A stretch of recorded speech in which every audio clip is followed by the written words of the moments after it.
Hurmatli hamshaharlar va poytaxtimiz mehmonlari, joriy yilning 14-17 noyabr kunlari Toshkent shahrida bir qator yirik xalqaro tadbirlar o'tkazilishi belgilangan.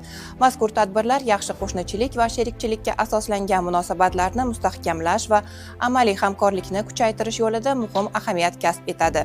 Bu kabi xalqaro tadbirlar aynan bizning mamlakatimizda o'tkazilishi yurtimizdagi barqarorlik, tinchlik va osudalikka bo'lgan ishonchni yorqin namoyon etmoqda.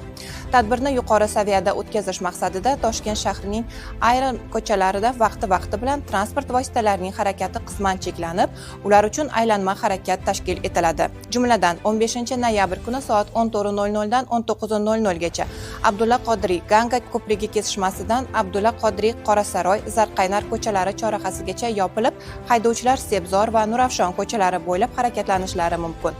Shu kuni soat 9:00 dan 19:00 gacha Abdulla Qodiriy Qorasaroy ko'chalari chorrahasidan Qorasaroy ko'chasi bo'ylab, Nurafshon Qorasaroy ko'chalari chorrahasigacha yopilib, haydovchilar Qorasaroy ko'chasidan Kichik Halqa yo'ligacha hamda Nurafshon ko'chasidan Sebzor ko'chasi bo'ylab harakatlanishlari mumkin bo'ladi. Shuningdek, 16-noyabr kuni soat 10:00 dan 15:00 gacha Islom Karimov Botir Zokirov ko'chalari chorrahasidan Islom Karimov ko'chasi bo'ylab, Islom Karimov Furqat ko'chalari chorrahasigacha vaqti bilan qisman yopiladi. Haydovchilar Botir Zokirov, Alisher Navoiy ko'chalari hamda Olmazor Beshyog'och ko'chalari orqali Furqat ko'chasiga o'tishlari mumkin. Soat 9:00 dan 15:00 gacha Islom Karimov Furqat chorrahasidan Furqat ko'chasi ikkinchi darajali yo'l bo'ylab Xadra maydonigacha yopilib, haydovchilar Alisher Navoiy va Islom Karimov ko'chalari bo'ylab harakatlanishlari mumkin bo'ladi.